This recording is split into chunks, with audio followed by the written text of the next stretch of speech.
and welcome to My Xbox and Me, episode 235, so I'm told. I am one of your hosts, MC Fixer, alongside the one and only Too Fresh Crash. Hello. Crash, how are you? Tired. Crash, I couldn't get us in a straight line this week, and I don't like it. I don't like it one bit, alright? Now I've had to make a new overlay, and that means I have to do more work. Don't like it. Sounds like a you problem. Whoa. Pretty good here. Okay. It'd be a me problem. Don't host. That's why you just turn up every week and like pretend to do any work around here.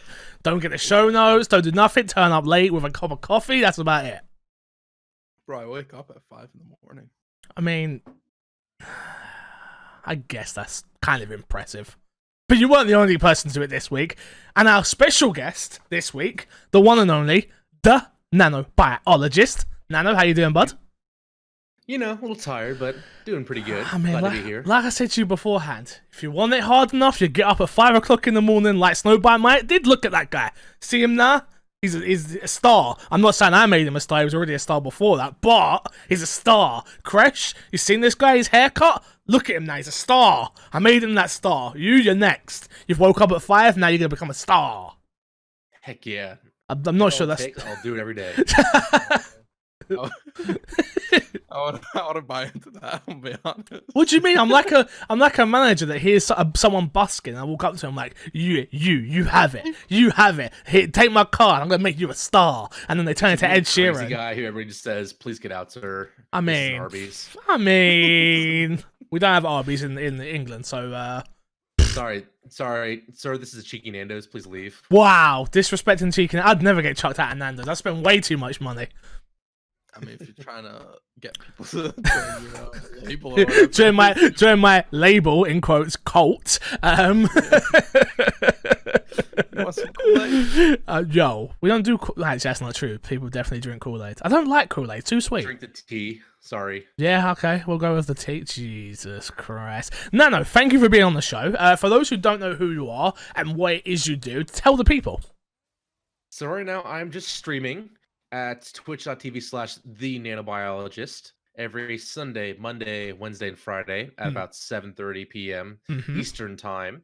And I also write reviews for myxboxandme.com. Hey, that's a good website. I've heard of that one. I might have helped made that one. That's pretty cool. Pretty good. It's pretty cool. I don't know. Upcoming website. I'll be honest. I don't do any of the work. I just made the thing and was like, there you go, people. Now do some work, all right? I'm just sort of here, and there you go. It's there for you to do it. But to be fair, someone asked me the other day, it's like, oh, how's the website doing? I was like, I don't know. How's Zyger?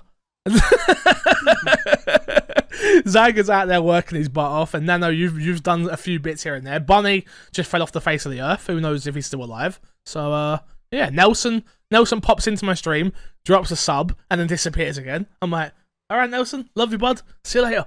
Just built the website and then disappeared. Bye. I'm like, oh, okay. But it's weird. We're in this weird place right now with everything that's going on, obviously. We'll do Corona check, shall we? Nano, how is it in your part of the world? Well, my state is locked down. I'm in Maryland, so it's one of those states that really kind of took it more seriously than others. Mm-hmm. So we locked down pretty quickly. Nice. We now have to wear face masks everywhere we go. But at least my girlfriend and I, we both have jobs. We're both getting paid, so we're very fortunate. Yeah. Oh, trust me. That's again, my thoughts are out to anybody who's lost their job. And it's funny, I was talking to a couple of other content creators the other day, and they were like, how you doing? I was like, oh, I'm struggling. They're like, oh, we're probably going to go back to normal work after this. And I was like, what? And they were like, I think people are finally realizing how unstable being a content creator is, unless you're one of the big content creators and stuff like that. That if you're anywhere between that small to medium size and on the low end of medium, it's like, yeah, you might as well just go keep a stable job until you make it. Like, there's no that in between phase where you're like, oh, 1 month I could make this much, and 1 month I won't make that much. People just like, I'm not doing this again. But we're in this weird place now where everyone's unemployed. Like, so everyone's going to be going for jobs. So it's gonna be so interesting when everything gets back to normal. Crash, how is New York doing? Because you're sort of the you're the bad place right now. I've got to be honest with you, bud. Like I'm watching the news, I'm watching everything else. I'm like, oh, hope Crash is alright. Hope you don't go outside. I'm fine over here. I don't know, bro. don't go outside. They made it a requirement to go wear face masks when you go outside. We still now, don't have so- that. We still don't have the face mask requirement here in London. Dude, I didn't even know it was a thing. I was talking to my sister the other day. She's like, "Yeah, you'll get fined if you go outside without a face mask." I'm like, "Oh, cool." Have you seen my face yeah. mask? I have not. Nano, have you seen my face mask? I think I have. Yo, my face mask is lit. Oh, is it like the? Hey! Don't you dare ruin this for the audience. All right, you can have your moment. World premiere. For those who can't see, it's a Woody mask. I've got a Woody I am mask, guys. all about that. Look, That's awesome. look. I know we're not meant to like muck around. I know it's not a fashion show. Blah blah blah blah blah blah. But it's a look. It's one minute. Wait, let me. Come on, camera. There it is. Look at that. It's one of those little things where you can really just have fun with it. Oh, it's so nice. I'm not gonna lie. Make it your own. I don't know. I was more of a Buzz Lightyear type of kid. Yeah, but that's because you're like Andy. I watched Toy Story literally 2 days ago. You're Andy, just throwing Woody away like that. How dare you? Yeah, Woody's old news. He's boring now. Woody's not old. He's not boring. Leave him alone. God See, damn I'm a it. big Disney fan. I'm just waiting for Disney to really capitalize on the face masks. I mean, Come out with yeah. all park exclusive masks Oh my for all the God. Disney properties. To be fair, companies I've found, and we are an Xbox podcast, we will get to it, I promise. But yeah, I've found that just companies have done a decent job of not. Some companies have done a good job of not being capitalistic over this so far in the UK anyway. Mhm. Like we've got like Mercedes are making like PPE for the hospitals and stuff, and like obviously they're gonna make money from that, but it's not like I expected like Nike to come out with a face mask, like, hey, go get your Nike face mask right now, and I was like, They're oh, making money from the good PR, yeah, okay, that's true. a good long-term investment. Yeah. Mm. I will say I'm not a fan of people taking good companies doing good PR and saying it's a negative because they're only doing it for good PR. Yeah, I hear what you're There's a saying. lot of Yeah, people where I see like what's it called? Shake Shack gave back the 10 million they got for the small loans. Oh, But okay. to be Also- fair, if you read, they put out an article on it or whatever, and if you read why they applied for it, it made sense. Yeah, And Mhm. why they gave it back makes sense as well. But a lot of people were attacking them like, oh, the only reason they gave it back was because people called them out on it. Not really. well, no, I I think don't know, I don't people are understand just it. so quick, aren't they? At the moment, it's like, oh, you're a bad person. Especially on Twitter, they want to look at the bad and everything. Yeah, true. Oh, Yeah. So let them do that. But if companies want to do good PR by helping people, then go right Still ahead. helping people. Yeah, They're still doing just- more than you yeah. probably are. Exactly. Well, let's get into it. The rigmarole is you can get the show early over on patreon.com/mcfixer. You can find us on all podcast services except for SoundCloud. Also, go subscribe to the YouTube channels, youtube.com/mcfixer, and where you can get this show at youtube.com/my Xbox and me. Rate us on iTunes. Don't forget to do that. Nano, have you rated us on iTunes? Nano, don't let us down here. We'll be right Oh to this. my God. Crash! Gonna give Fire it him! 6 stars. There's only 5 stars, and you know that, goddammit. Topic of the show this week, though, is Gamescom has officially been cancelled and will now be a digital-only event. Gamescom has issued an official statement regarding its physical event, explaining under no circumstances will the event take place in Cologne, Germany this year. Instead, there will be a digital-only Gamescom, which the team is working full speed on. Tickets purchased for the physical event will be refunded in the coming weeks. Following the announcement earlier Wednesday, April 15th, from the German government stating all major events will be banned from occurring until August 31st. Gamescom officially announced the event taking place in 2020 will be fully digital. The question we got here is from Stead, and he says, with E3 gone this year, and now Gamescom publishers / platforms are going to have to go with online presentations for at least the next year. Do you see shows like Gamescom / E3 ever returning to being big physical shows, or will the announcements going forward be online or only press only? So let's tackle this one bit by each other, I guess, right? Gamescom is officially cancelled. Gamescom is by far the biggest trade show. Well, I think last year they had 390,000 people attend. It's ridiculous. Like, it's the biggest thing. Yeah. It's a weird one because I'm super happy that it's been cancelled. I'm super happy Germany taking the right precautions. Yada yada yada. We all saw this coming, right? it being a digital event, I'm extremely happy about. This is what I wanted E3 to do, with it still trying to keep the brand in. Obviously, that's not what they're doing now. Ubisoft will do their own thing, Xbox will do their own thing, Nintendo will do their own thing, and that kind of sucks. I like the fact when it's all together, and gamers sort of come together like Christmas. Gamescom, I'm very happy for them to do it the way they're doing it. I do think once this is all over, though, Gamescom will be absolutely fine in coming back. Like, you do not go from being the biggest trade show in the world to just dropping off the face of the earth because of one cancellation. No, I think I feel like after we get over that initial people are scared to leave the house, people are going to be rabid for leaving the house to do anything.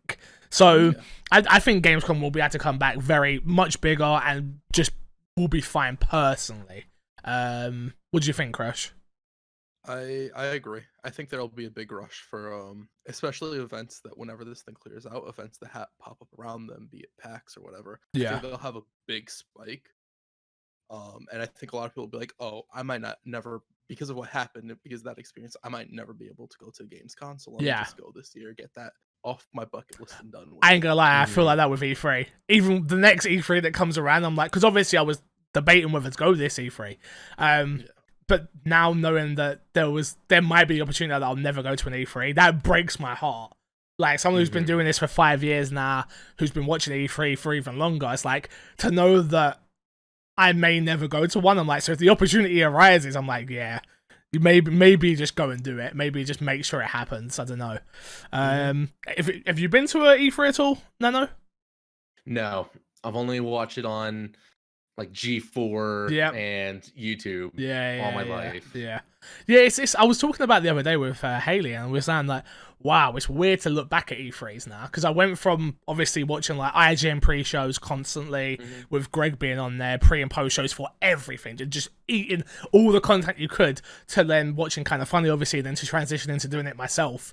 And it's like, those are, Crash will tell you, because Crash has done it with me, it's like those are some of the best moments. That coming back after an Xbox conference and doing my Xbox and me is such a fun experience. And I hope we never lose that. I do truly hope we never. It looks like we won't. Like, we still have obviously Inside Xbox doing their thing, and I feel like Xbox was just sort of ramping up to start doing shows in different places. We had Mexico, we had London. Obviously, I thought we would get obviously an American show next with the new Xbox coming out. Obviously, that won't be the case now, but I feel like something big. I feel like every company's going to want to do something big once this is all done and over with, which, don't get me wrong, will be no time soon. I see people like, obviously, London, England, I should say, has been locked down for another 3 weeks. It's going to keep going. Like, they just don't want to scare people. They don't want to be like, hey, you're locked down for 6 months. No, it's going to keep going. And people are going nuts about it. But I do feel, I was talking to Haley and her friends, and they were saying, oh yeah, I bought these new clothes and I bought this, and I'm like, why? What is that? Oh, because once this is over with, and I'm like, oh, if you're seeing it from that perspective, from women who are buying clothes, gamers are going to be exactly the same way, where they want to go meet up with their friends. Like, I might only get to see Greedy Ears and plenty of other people like Tom Hopkins and stuff like that at an RTX, at an EGX, do you know what I mean? Like, you're gonna be clamoring for that even more so once this is all done. Absolutely. Just going back to this though, I think we're comparing apples to oranges with Gamescom and E3. Yeah. E3 has always been a press show. It's finally trying to make that shift. It started with last year and the year before with allowing some people in, and now they're trying to really change up this year, and now it's been kind of cut off right when they try to do that change, which I think is going to really hinder it, because companies are going to see that they don't need these big shows to give press this coverage, unlike back in the 90s and early 2000s when internet wasn't nearly as good, so they couldn't see things as good quality, couldn't get things hands-on, because I think with xCloud and Stadia, they're going to find ways to give press that hands-on coverage. Whether it be through codes or through streaming. While Gamescom, that is huge audience, and that's its own PR move, just being there. And especially Xbox, they need that European coverage, because that's one of the markets that they are doing okay in, but not nearly as good as their competitors.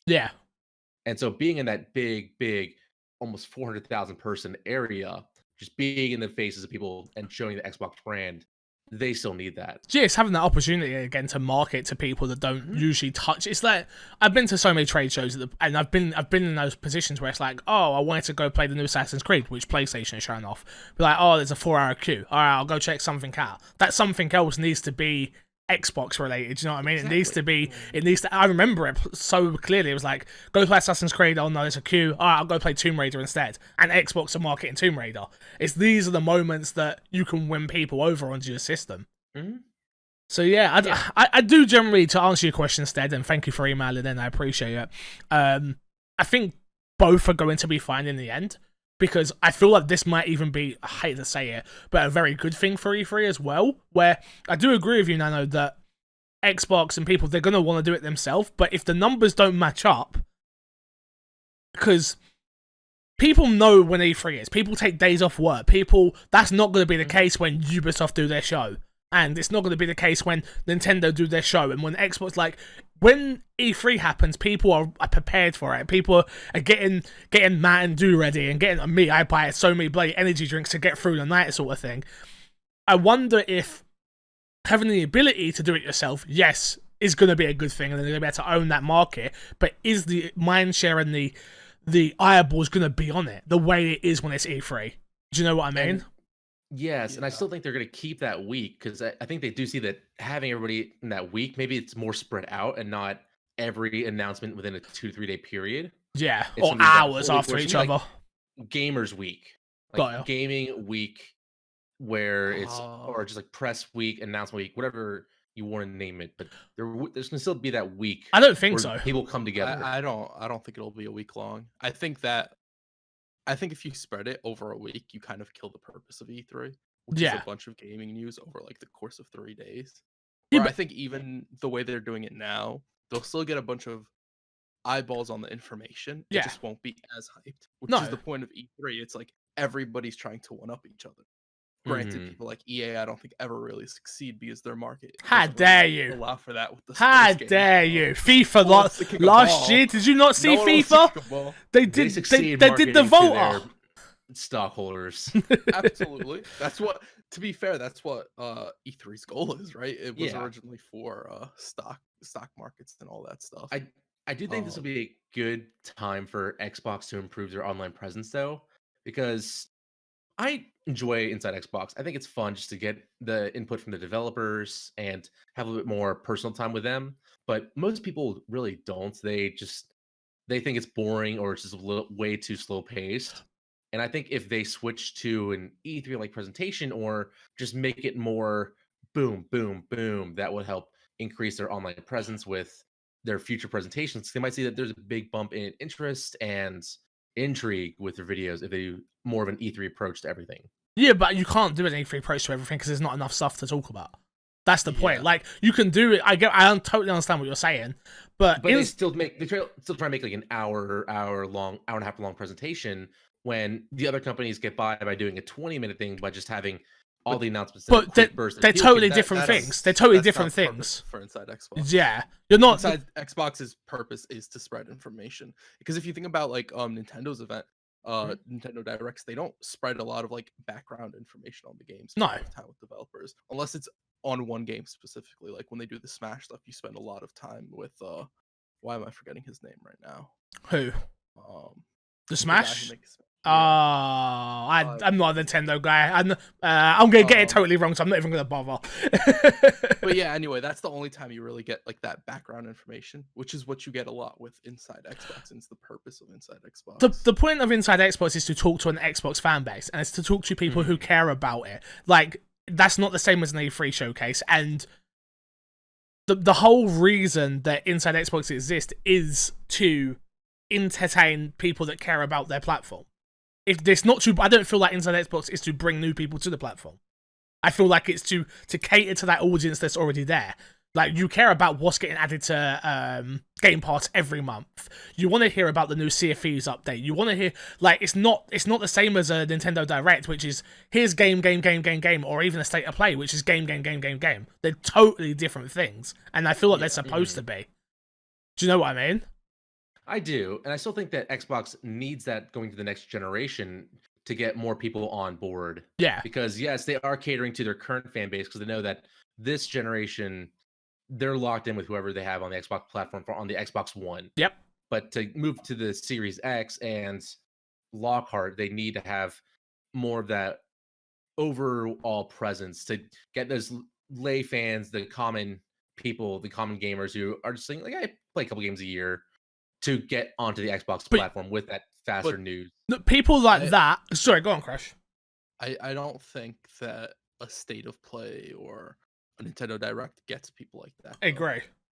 Totally like, agree. I think gamers watch that. Yeah. Like, the people you're talking about will read a clip article from IGN or Kotaku or something like that about that, but you don't need that event for it. Because Inside Xbox can do the same exact thing with an article, right? Yeah. I don't think you necessarily need the state of play. It's just a different way.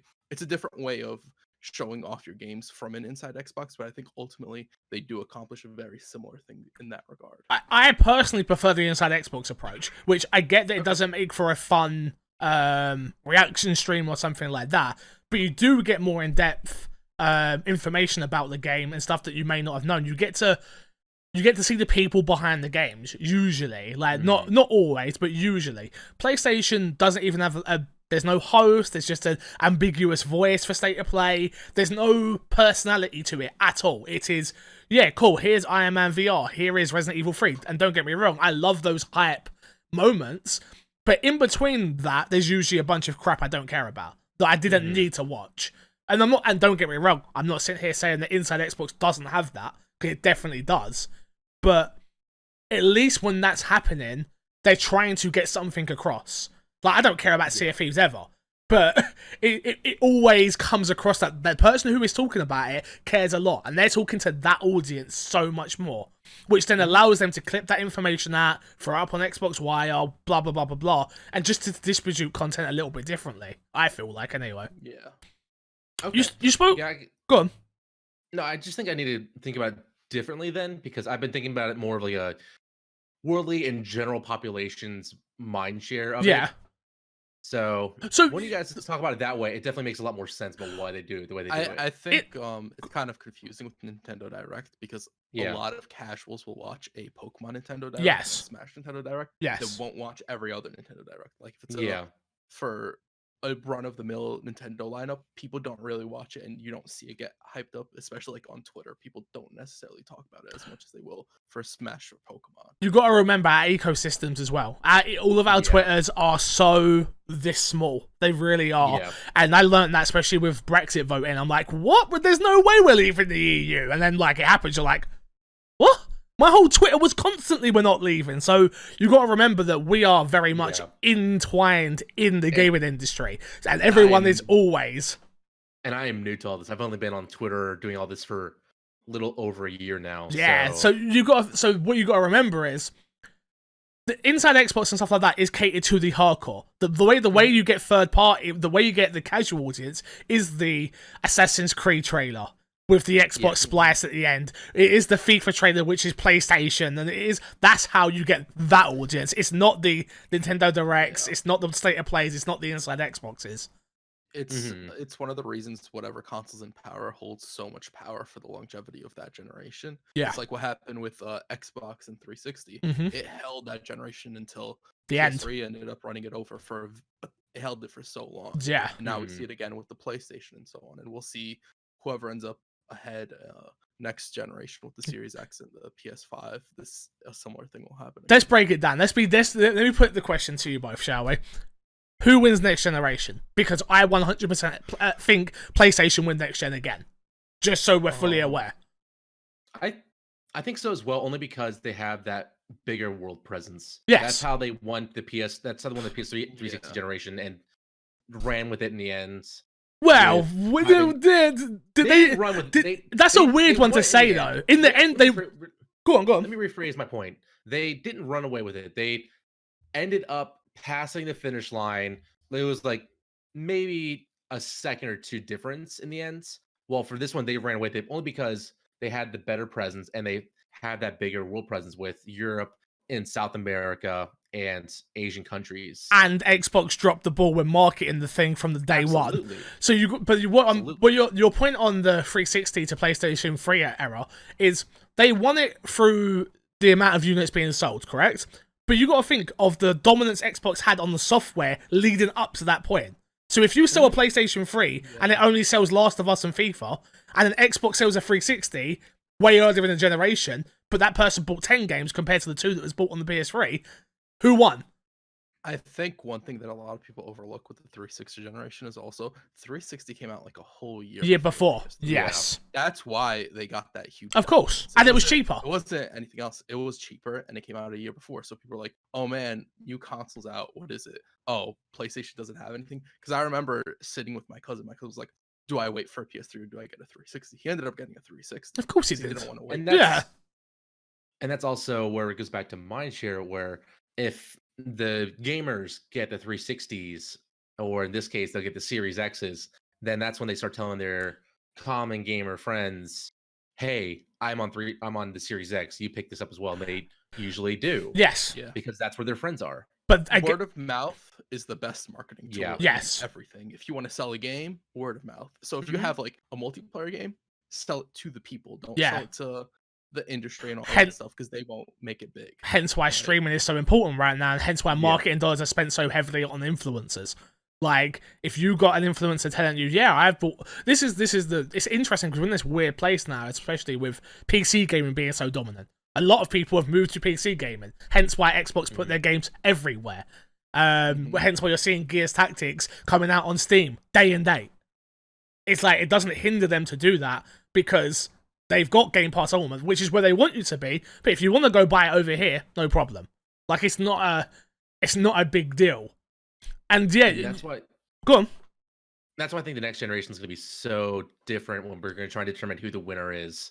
Where it's not just going to be console sales. It's definitely not. Yeah. It's going to be so many different factors that we used to just think about beforehand. Where like the 360, PS2, Xbox generation, even the Xbox One and PS4 generations, it was just unit sales. Yeah. Well, next one, it's going to be a whole nother ball game with all these different factors. It's going to be so hard just to say Xbox One or PlayStation 1 or Nintendo 1. No, but it's so pointless. Since everybody's going to have access to almost everything now, especially with Xbox being on phones. Yeah.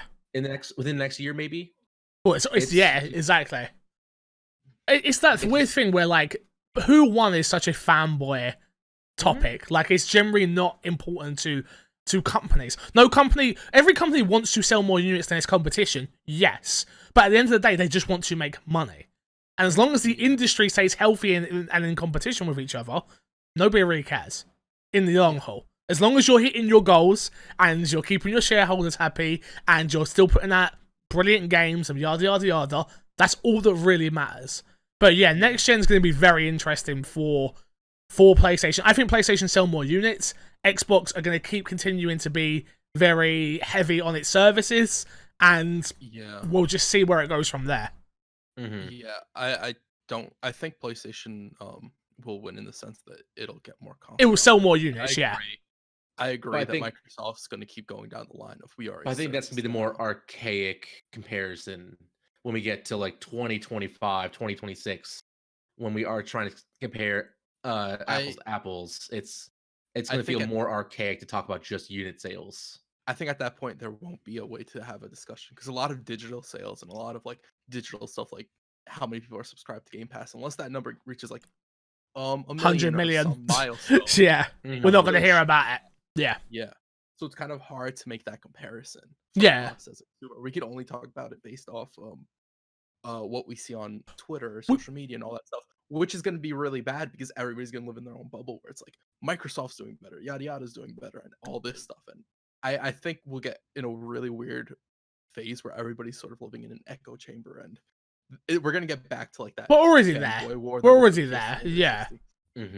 Twitter is a cesspile of bullshit. Whenever I tweet anything about a console, which, don't get me wrong, I walked into the last one, so I'm not gonna, and by walked in I meant I threw myself in and threw gasoline on myself, so I'll allow that one. But we have to take Xbox's word that they're selling well. We have to take Xbox's word that Game Pass is successful. Same thing with PlayStation now. They say it makes money. We don't know if it makes money. Like, I believe, don't get me wrong, I believe that they're not, that why would they lie? Why would anybody lie? But we don't report numbers anymore, which I think is the smartest thing they ever did. Yeah. But that is that. Let's move on to Fix the Sack. We've got a few questions, so let's get into that. So Crysis Remastered is absolutely a thing. I love all 3 Crysis games, one of the best single-player first-person shooters of the generation. My question is, do you think the remastered version of the game will include the previous PC-only campaign mission as well as its multiplayer mode? When the game was ported to console, they removed a mission and the multiplayer to make it run. Now that technology is better, do you think we'll see those finally hit console? If multiplayer happens, do you think they will try and work in crossplay from Zyger? Zyger, I have to tell you one thing, my dude. I haven't got a clue.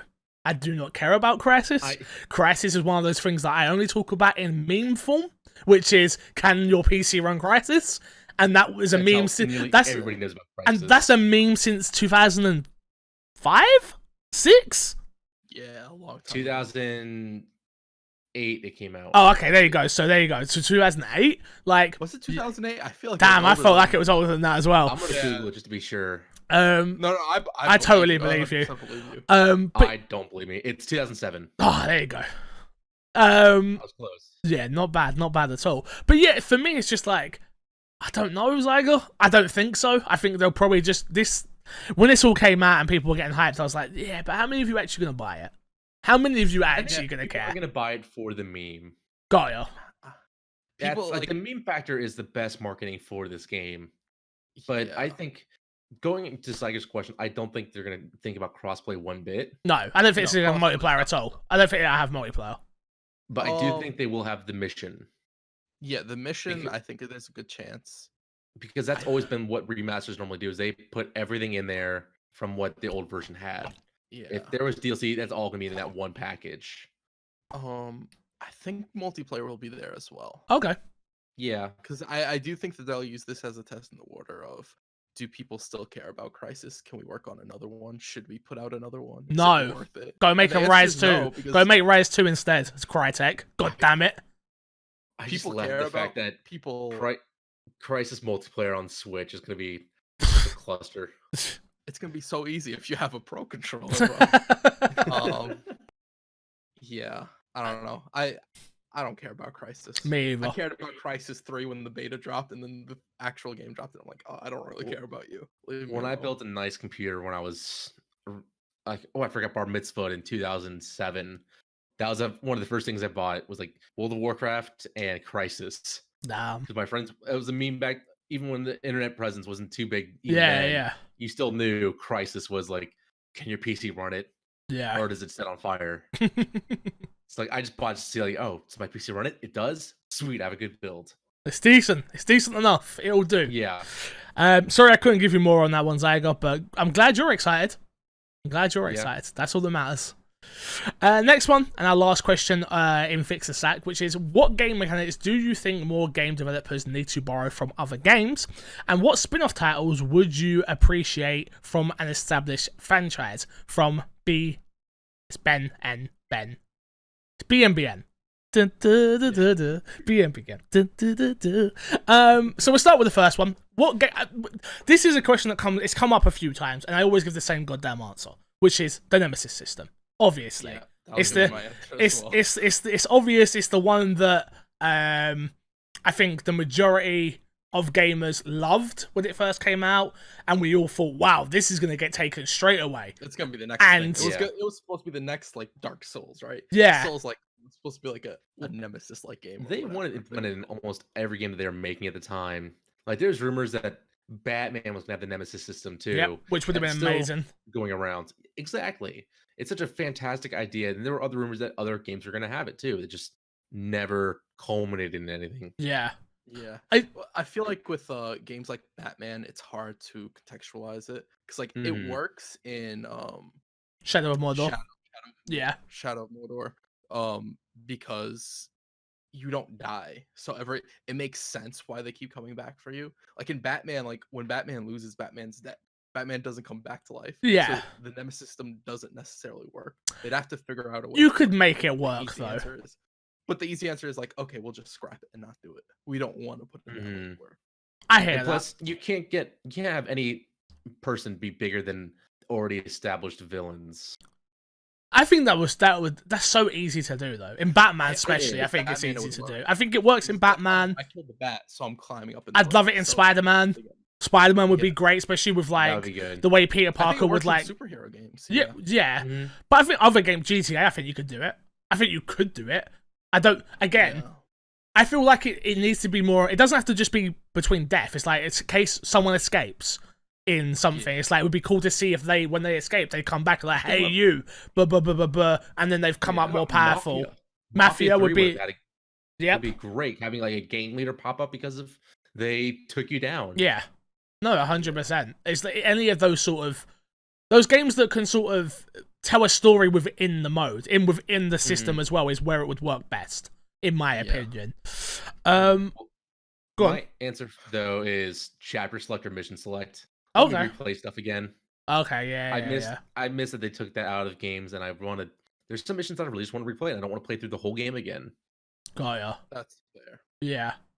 I don't know what else. I feel like Forza, like the Drivatar stuff, that should be in every racing game. It kind of is. But they do it mainly online now. Most racing games now has the option to have an open world where everyone is online. Where I really loved it in Forza, where if you would play Forza, your character had a Drivatar, it raced the way you race. So if you was very aggressive in smashing into people, that happens while you're not even online, and you're building up XP and stuff like that. I love that personally because it added that level of competition within a single player game. Because I don't really like racing. I like racing games, but I don't like playing online because they're so hard. Because you've got the people that just love racing games and they just know what they're doing. Where I play it very, very casually. But to go in and see crashes in first place, I'm like, I'm coming for you, fool. Like it adds that level compared to racing Tyrone, who. No one cares about Tyrone. Who the hell's Tyrone? Do you know what I mean? It added that extra layer for me. That passively builds a community as well, too. Yeah, exactly. Having that in the background going. Yeah, I really enjoyed that mechanic. So, Nemesis, that, chapter select, what else? Anything else that springs to mind? Not really. Not that I can think off the top of my head, no. That's why you meant to do your research, you two scrubs. There's gonna be something that after this, I'm just gonna be like, oh damn, that's a really good thing. I wish more games had. Yeah, I don't know. I'm trying to think. Well, I think if it sounds stupid, but like crossplay, obviously everything should have crossplay. That's not even a question at this point. I wouldn't consider it a game mechanic though. It's not. But it's not a staple. Is the point? It's not there yet. It's not, but it's growing faster. Yeah, it's faster than I was expecting. They're finally taking on crossplay now too. With Siege getting it, and hopefully For Honor. Yeah. And For Honor. Sony's not like the wall on the road anymore. Yeah. We're getting there. We're getting there. Slowly but surely. Every FPS should have Apex Legends sliding. every FPS should have sliding. Period, yeah. Rainbow Six, why can't I slide? That'd be so BM, bro. Oh, Jesus. No, yeah, I'm not with you on that one. I'm not with you on that one, Crash. Sorry, mate. That's a case-by-case basis. Okay. Next up, which is what spin-off title would you appreciate from an established franchise? I don't know. Stealth Gears of War. Yeah. Ooh. Stealth Gears of War. We've already got a spin-off in Gears of War franchise, though, with tactics. What, you want like a Ghosts version of Gears of War? Ghost? What do you mean Ghost? From StarCraft Ghosts. Oh, okay, yeah, no, sorry, that went. That stealth game. I was like, yeah, no, that one missed me. Bringing the right deep cuts here. Definitely. Why that? Why that in Gears? I think Gears could either a stealth game or I'm more so what I'm thinking of is more of a horror game, right? Where you're in in one of the Locust facilities and you have to escape, and there is that stealth element of you have to sneak around. Got you. But to make the Locust more terrifying again. Yeah.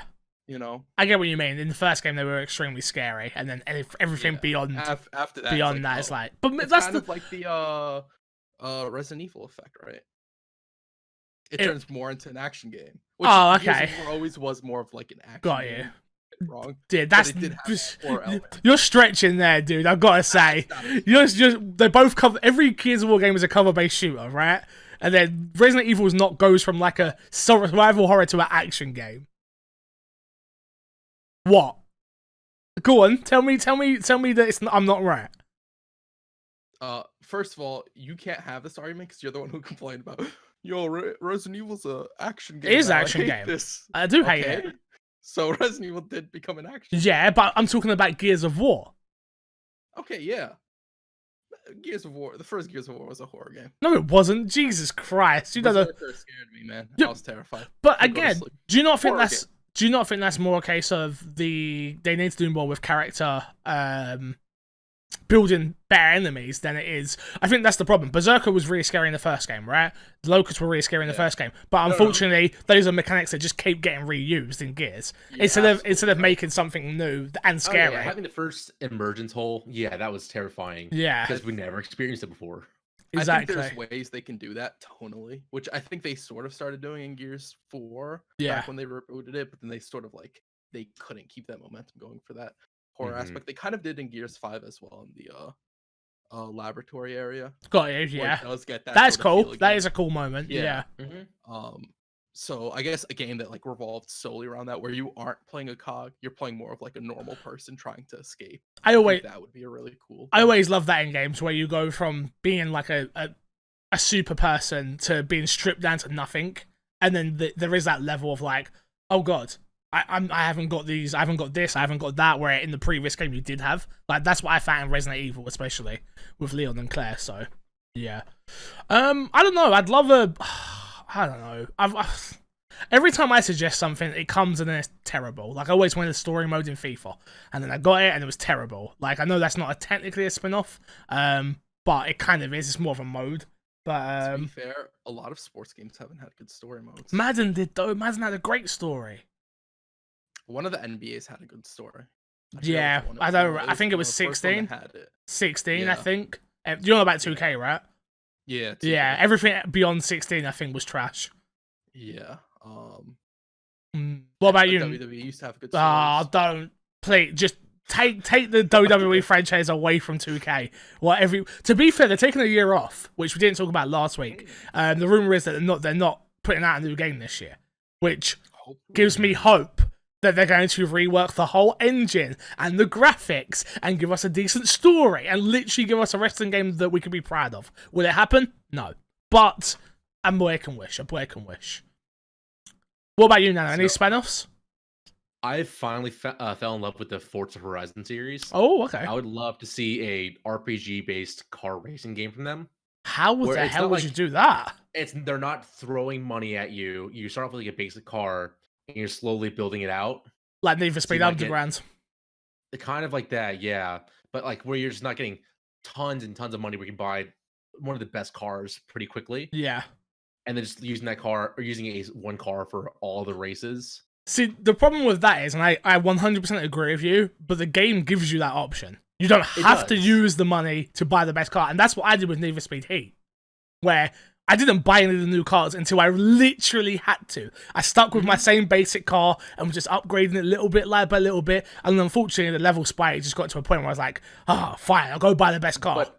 But also for Forza Horizon, you can use the same car be on the same difficulty and sweep through the game so quickly, or like have some difficulty where you are challenging yourself, but it's still like you're doing the same race over and over and over again. Yeah. But I think if they take it more of like an RPG approach where you're like slowly building out to where you do reach a wall of difficulty where you have to either get really good with skill wise or get a better car, which lets you like just punch through that wall. Yeah. Then that might make a whole different game that might be really fun. I don't think you need a whole different game. I think the game just needs to be designed differently then.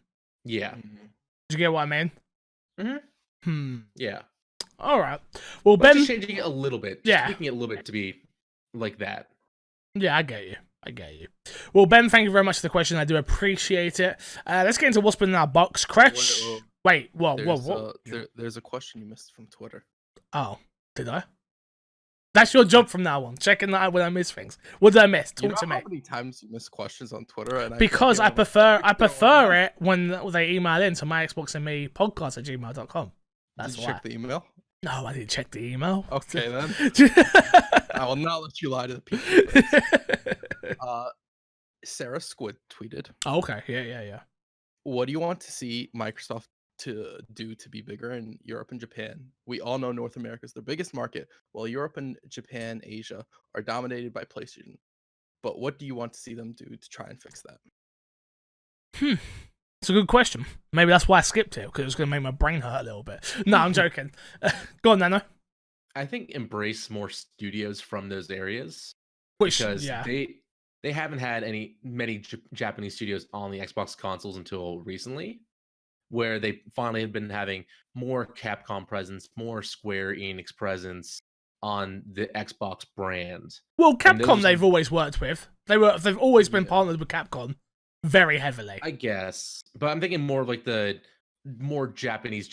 I hear what you're saying. Yeah, and stuff like that. Exactly that type of game, because Monster Hunter was really just like a Nintendo or PlayStation type game for a while, and now it's on Xbox as well. And same for Square Enix. That was Final Fantasy and Kingdom Hearts were PlayStation branded games until the late 360. Now Xbox One generation, they finally, with the exception of the current game out right now for Final Fantasy, it's really like they've been out at the same time. But that's awesome. Yeah, that's definitely felt Final Fantasy 7, which we'll talk about. I'm sure Chris talk about. He's just finished it in a second. But I feel like that was definitely a layover from last gen, and the deals were already made, and things have already happened by that point, right?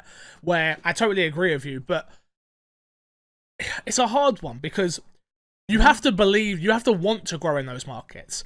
Don Matrix clearly did not want to do that. We didn't hear about Don Matrix going to Japan regularly. We hear about Phil going regularly. You can see you can see that he wants it. You can see with Firecross X, which to me means absolutely nothing. I'm sure to a huge audience, and they say it's one of the best or biggest free-to-play games. One of the best Korean games. That is going to help bring over that audience. It's the fact of like Game Pass finally getting out to those different territories. It's the fact of Phil coming out in his interview and saying that he wants to do a worldwide launch with the Series X. He doesn't want to do a trickle-down system like they did previous, where it's like, oh, we know we don't sell well there, so we won't put it there straight away. It's like, well, no, you're not going to sell well there if you don't put it at day and date, right? Yeah. But also, like, every Final Fantasy game going to be on Game Pass. Yeah. Kingdom Hearts finally on Xbox. And on Game Pass. Kingdom Hearts 3 only. Yeah. It's weird that they've taken as long as they have to get there, though, I will say. I know Kingdom Hearts is on Game Pass, but... Yeah. No, it's not. Kingdom Hearts 3 is. Yeah, Kingdom Hearts 3 is, yeah. But that was all licensing that... Oh, yeah, that's what it finally over. Yeah, it was licensing, and also... I feel like you see how well Kingdom Hearts 3 does on the platform before you necessarily bring all this stuff over. Yeah. Because the problem with a lot of like Asian companies is they've notoriously put stuff out on Xbox in the past during the 360 era, especially is when we kind of saw that happening, and it didn't do good because the Western market didn't care for it. Yeah. Like if a Monster Hunter came out on the 360, I don't think it would have sold well. Totally agree. Monster Hunter World is a completely different phenomenon where it has real legs in the Western market where. And I don't think back then it would have had it. Yeah. In the Xbox 360 era really was when the Western countries were seen as big action set pieces with big shooter elements, where RPGs just didn't really thrive too well on that big Western box. They were a niche market. They are no longer niche. They are now popular culture. It's just like, look at anime now compared to back then. Like, again, I've not jumped on board, but if you don't watch anime, you're looked at as a weirdo nowadays, like I am regularly. Where it's like, oh no, have you watched B-Boy Cowboy, I think it's called, or whatever it is? I'm just using spitballing things. I'm like, no, and they're like, what? What do you mean?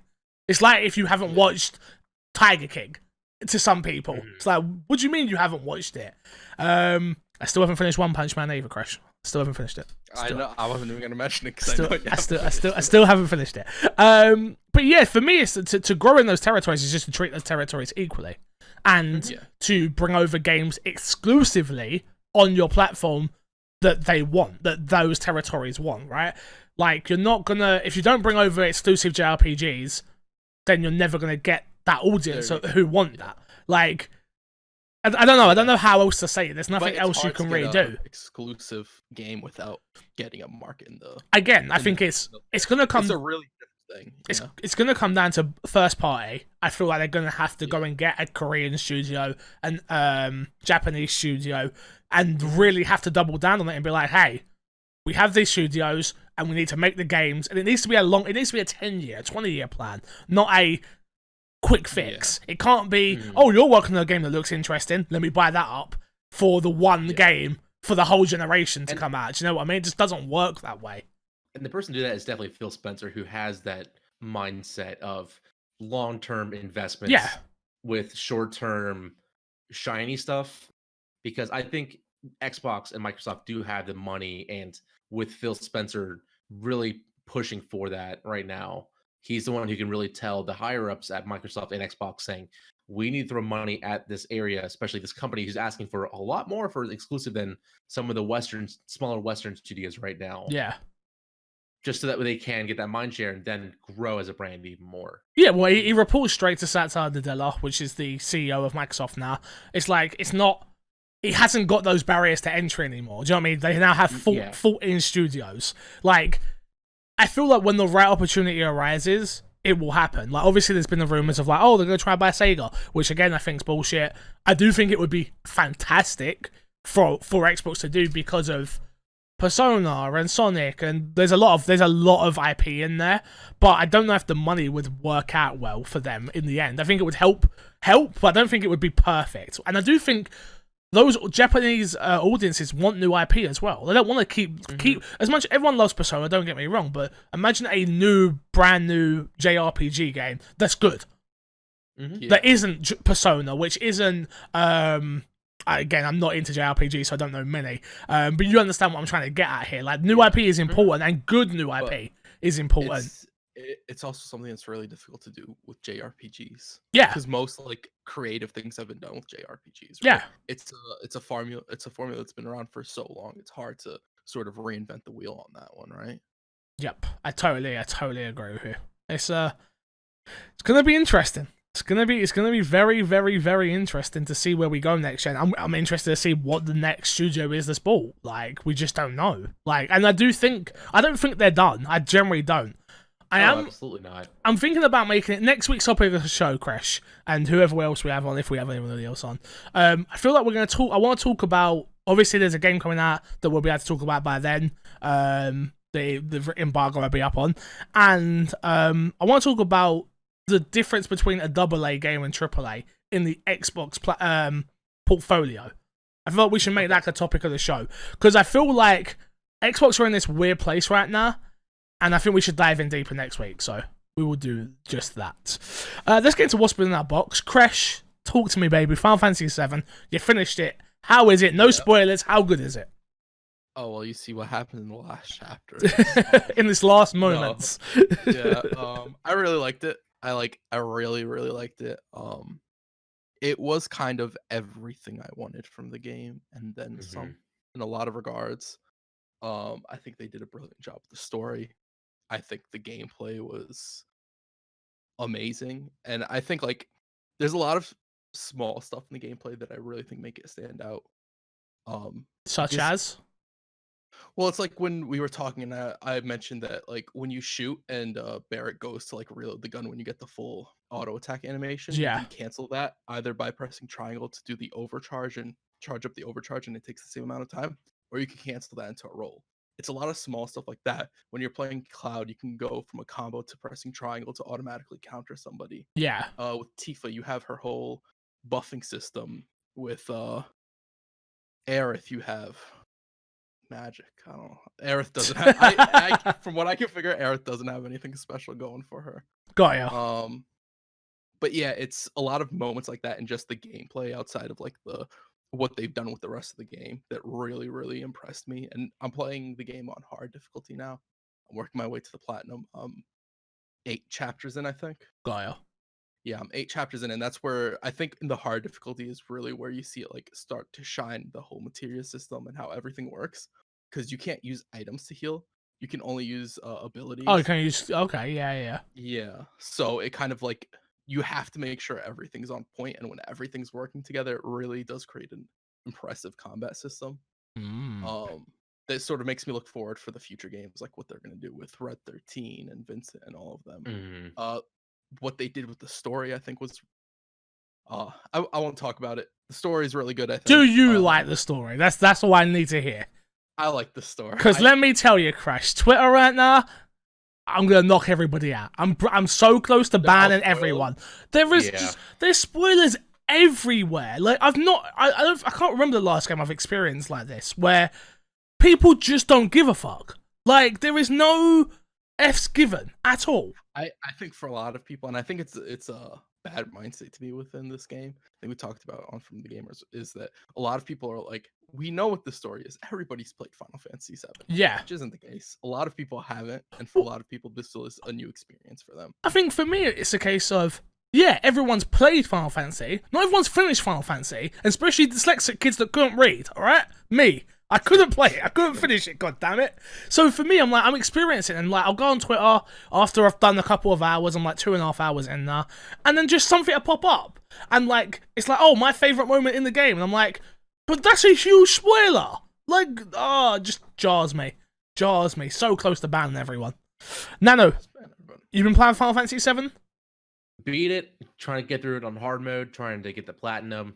I absolutely love it so much. I agree with everything that Crush said, and I think the biggest takeaway is it gives a whole new meaning to remake. Yeah. Having it labeled as Final Fantasy VII Remake has really put the whole game into a whole new context. Resident Evil did that first. Let's not forget it, people. Resident Evil did do that first. You're absolutely right. And it was one of the things that you hated about Resident Evil. Look, yeah, I don't like it when you combat my comments with comments that I say. Stop quoting me, yeah? Just stick to your own arguments, god damn it. What's the standout moment for you, Nano? Is it the combat? Is it the story? What is it? I think it's just a fantastic mix of everything where it does flow so well between both of those, where you have this amazing, huge story beat that just punches you in the gut, flowing right into an amazing combat set piece, or huge battles with tons of enemies that you just really need to juggle and focus on, and not just tunnel vision on with just wailing on them by holding out square or just keep on hammering it to do damage. But you actually need to think about it meticulously even after you had this big moment that really is already making you think about what just happened there. Yeah. Because other games have really just taken those moments and then just given you fodder. Yeah. But this game doesn't.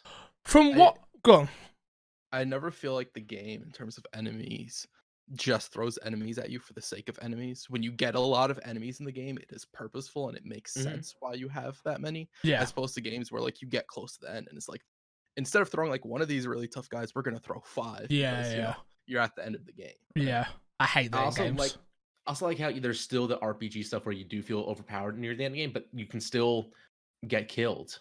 Yeah. If you stop caring and sort of just if you just start bottlenecking, you can still get destroyed by certain attacks if you're just not paying attention enough. Yeah. Yeah, I'm very early on still, just taking my time with it, enjoying it. Streamed it the other day, we'll never do that again. I think this is definitely a game you should not rush through if you want to really enjoy it. I tried rushing through the ending of it and it kind of hurt me a little bit. Yeah. Especially since I was tired when I finally beat it, but it still take your time with it, enjoy it. Yeah, that's what I'm doing. Every moment. That's exactly what I'm doing. Other than that, go on.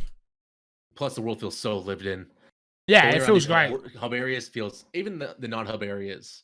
There's one part later on in the game where you actually feel like you are in that building, where it does feel like it's not just there. It's actually you are invading this one part. Gaia. Fair enough. Speaking very vaguely. Yes. Don't worry, that's why we're moving on. I've been playing something that the Xbox audience will definitely care about. Can't talk about it yet. We'll be able to talk about it next week at some point. I'm not sure if I'm allowed to say when, so won't say when. But keep an eye out on the My Xbox and Me channel and my personal channel for a review on something that I promise you will care about. I promise. Other than that, I've been playing a little bit of Fortnite again. Yeah. Same. How was it? It's fine. It's fine. It's Fortnite. I like the fact Deadpool's running around now, and there's some bits I need to do. The battle pass has just been extended, so I'm like, do I grind that? Deadpool skin? I haven't yet. No. I need to get on and get the Deadpool skin. That's all. It's easy. It doesn't take long at all. Yeah, I'm like, do I go on and grind it out again and go to level 100? Do I? I'm tempted. I need something to stream anyway. So it's so easy now with all the experience you get from each mission. There's so many missions now. Yeah. You'll knock it out really quickly. I'm sure. You have to work. Like, again, we're all working from home. It's weird. Will do. Alright, so let's jump into the news this week. We have original. So what do we call the news, Crash? I deleted the old this week on the dashboard. That's it. Thank you. There we go. Original Resident Evil 2 Leon S. Kennedy voice actor Paul Haddad has died. Paul Haddad, the original English voice actor for Leon S. Kennedy in Capcom's Resident Evil 2, has died age 56. Quote, Paul Haddad, if I said that right? I think I've said that right? Crash, what do you reckon? Haddad, yeah? Our dear friend and icon among the RA community has passed away recently. We've been truly honoured to have the chance to meet and work with such a great man and brilliant professional. He was.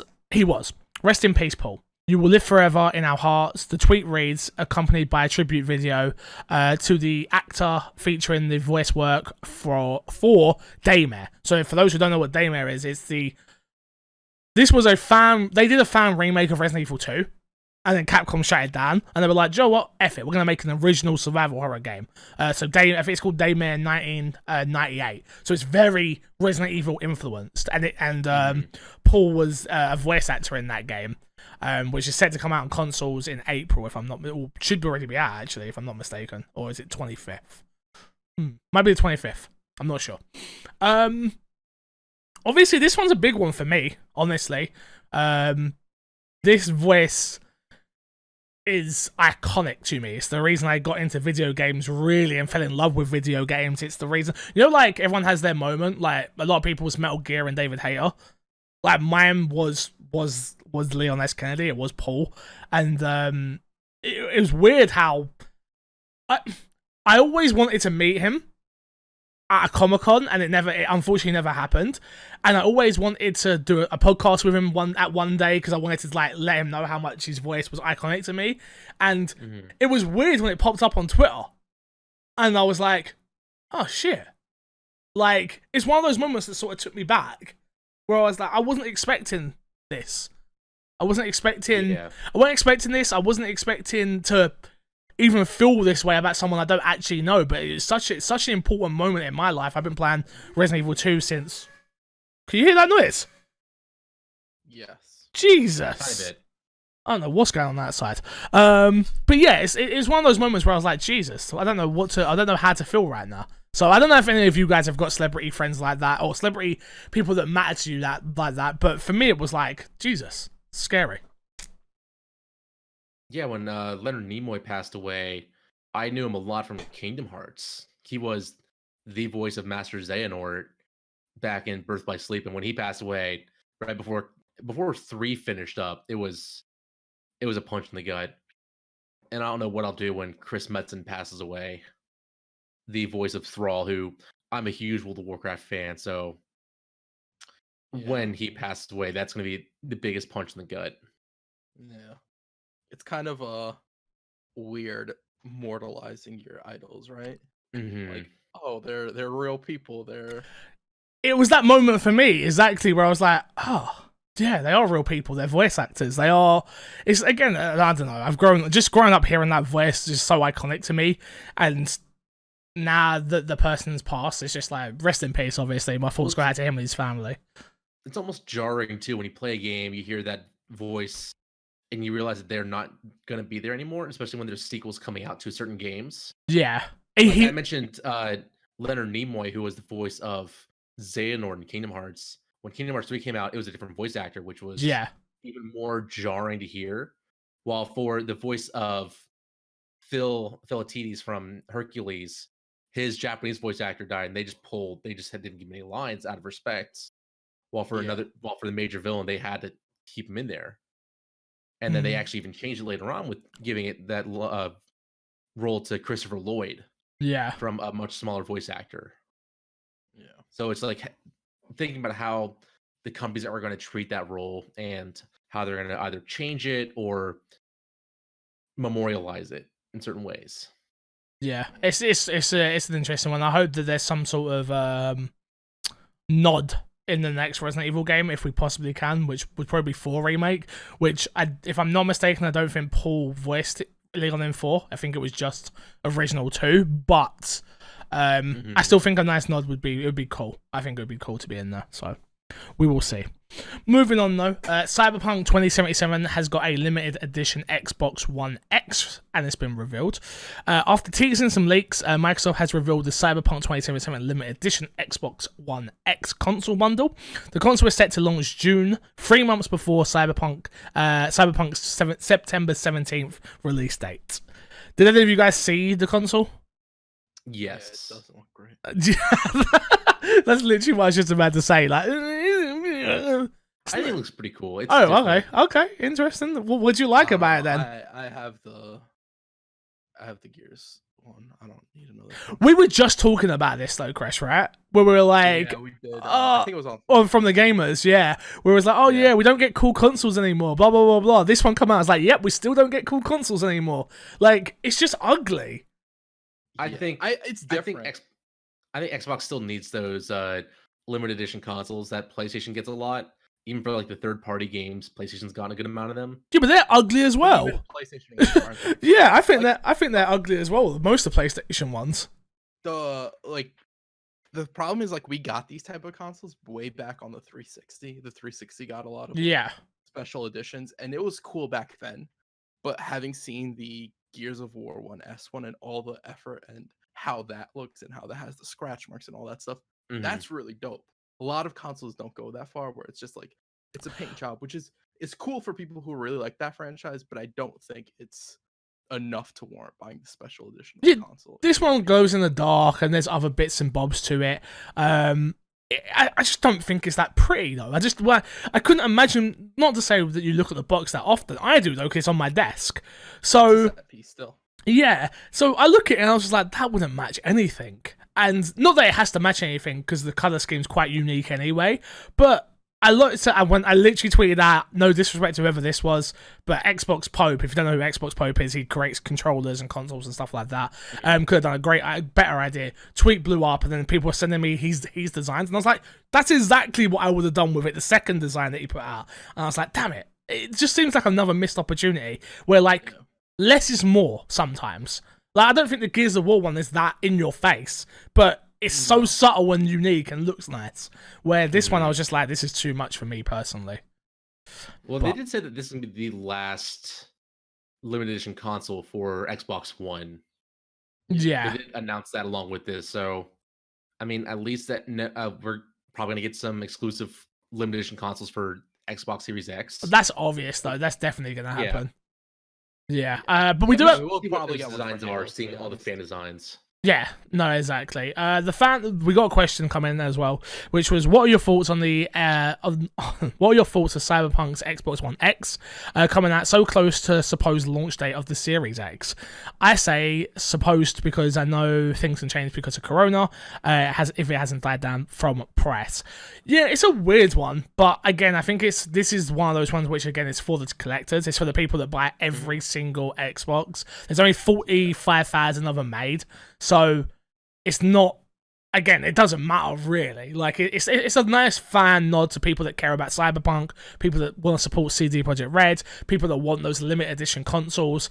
Like, more power to you if you want it, but I don't think it's a big deal. If this was like a mass-produced thing like the Gears of War one, I'd get it a little bit more, but because it's only 45,000, I'm like, oh, okay, that makes sense. They came out and said the unit numbers, which doesn't happen too often. Like, the last time I remember it happening was for that PlayStation 25th anniversary, the blue one, where they actually had it all numbered. No, you're on, the box. Yeah, you're on the. I know which one you're on about now. No, not the grey one. Yeah. The grey one was the 20-year anniversary, Crash.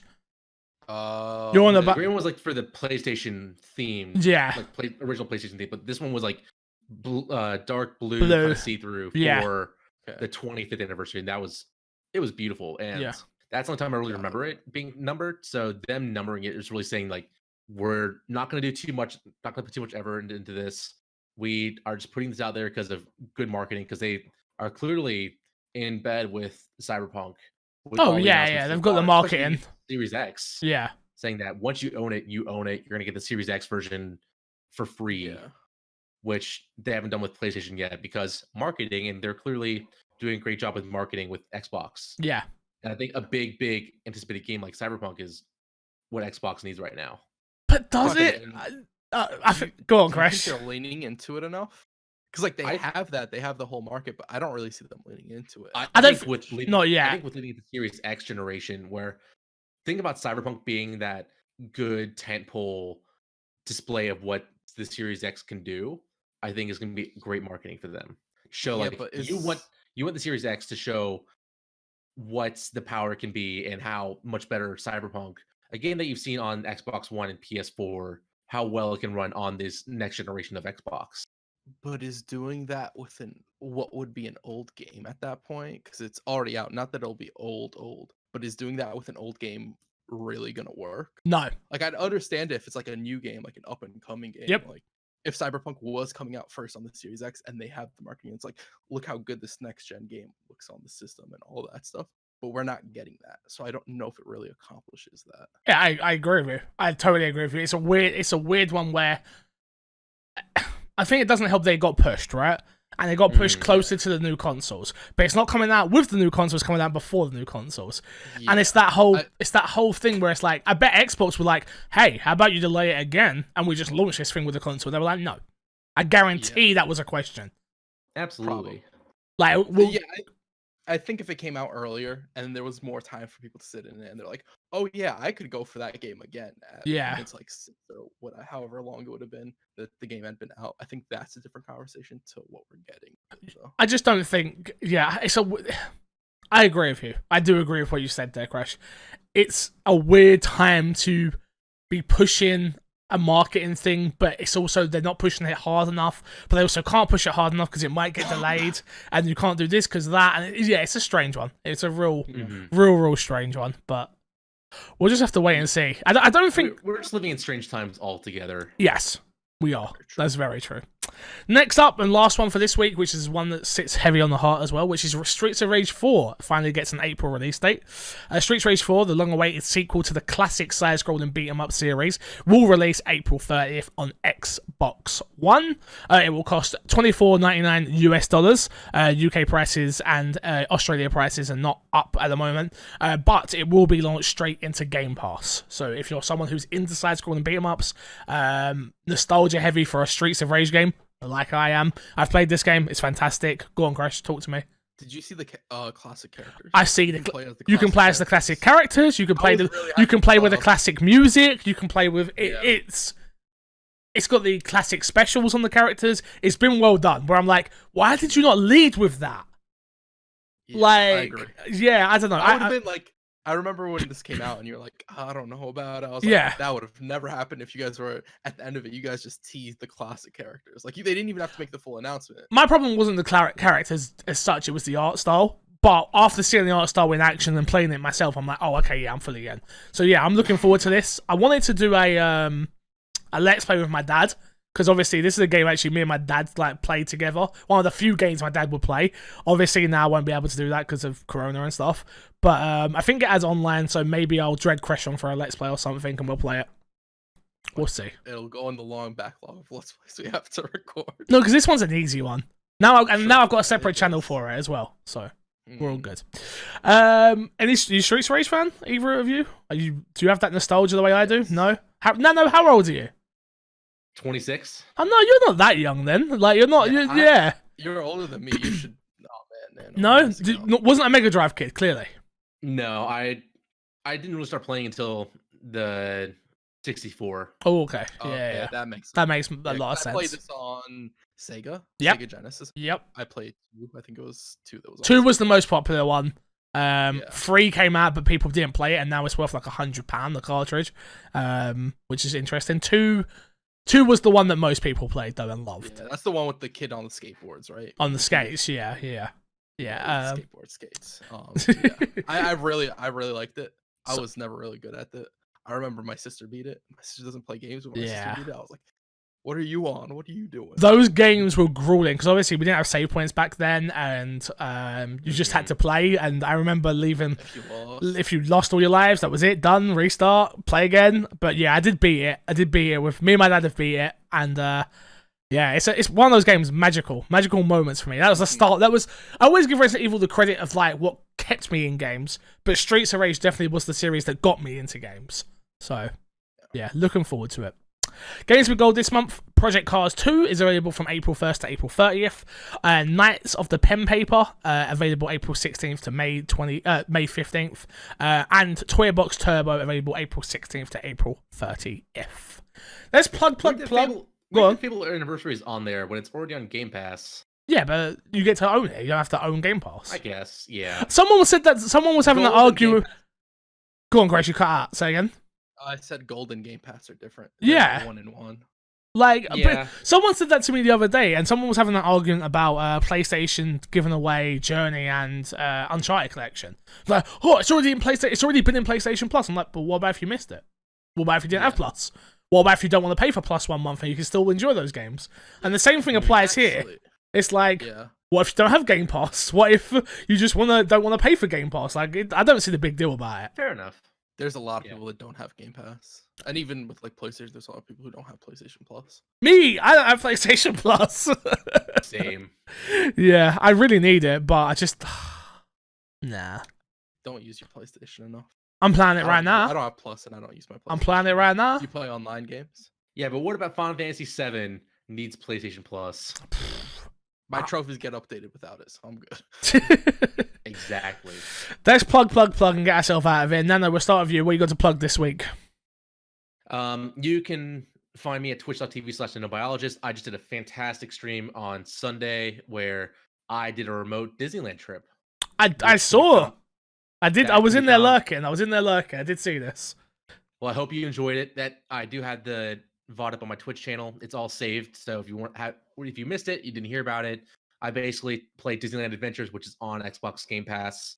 But instead of playing the dumb mini games that took place on all the rides, I actually switched us to YouTube videos, like point of view videos of all the rides, and brought in Tim Geddes, Belinda Garcia, Josh Silverman, and Alyssa, who are all big Disney fans, bigger than me, and we all just had a great 3 hours talking Disney and going on all the rides together. Yeah, it was an interesting watch. I was sort of lurking in the background while I was doing something else, and I was like, this is interesting. Coronavirus got us doing some weird stuff out here. I've not been to Disneyland, and I want to go. So I don't like looking at that sort of stuff because I want to have that magical moment when I eventually get to go. So I was in and I was like, I want to support, but I don't want to look. And I'm like, And like, Heidi went to put on a Disney documentary the other day. And I was like, no, can't watch that. She's like, why not? And I was like, because I've not been. I don't want to have it ruined. But to be fair, it's a whole other experience from watching and seeing it than actually being in person. I'm sure. I watch all the ride videos for everything, and I still get super hyped when I am actually on it and experiencing it. Yeah, but I'm not. I get what you mean, but it's a whole other experience actually being in the parks and really embracing it like that, where you actually can go get a churro or a turkey leg. A turkey leg? Or some Dole Whip. I'm about the churro. I'm not about a turkey leg. I've got to be honest. No turkey legs for me. Crash, what you got to plug? My XboxMe.com. His stream's not working again, people. His streams are down again. That's why he's not plugging it. Tell the people, Crash. Tell the people. It was good for a week. It was over a week that it was good for. And then this past week, every time I go to stream, it's just like, you're dropping 60% of your frames. Maybe you want to stop. Yeah. Happens, you know. Yeah, I'll have something going up very, very soon. I think on Monday, maybe. I'm not 100% sure, though. Xbox fans are going to care about it, so you will get to see it. We'll have a talk about it on my Xbox and Me channel. Probably go up in your podcast feed, so don't worry if you listen to it on the RSS feed. But yeah, thank you all for listening. Thank you, Nano, for coming on for your first time. And thanks for having me. Until next time, I will love you, leave you, and see you all later. Goodbye. Bye. Later.